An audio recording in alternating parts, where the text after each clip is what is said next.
जीवन हा एक प्रवास आहे आणि ठरवून केलेला प्रवास हा कधीच आपल्याला मनापासून आनंद देत नाही.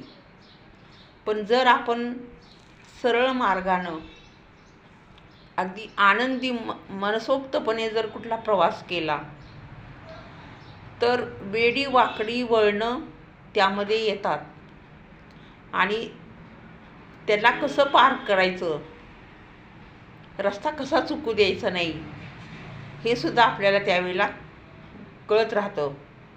सारखं इकडं तिकडं बघायची गरज पडत नाही. आणि मित्रांनो, त्यावेळेला ज्यावेळेला आपण बिनधास्तपणे पण सरळ मार्गाने एखादा रस्ता कापत असू त्यावेळेला चांगली वाईट माणसं आपल्याला बरोबर कळतात आणि मग आपण ती चांगली माणसं बरोबर घेऊन योग्य मार्गानं जातो आणि वाईट माणसं बरोबर बाजूला फेकली जातात. असं हे जीवन आहे. म्हणून रस्ता पार करताना चालताना हा जीवनाचा इकडं तिकडं न बघता रस्ता चालायचा.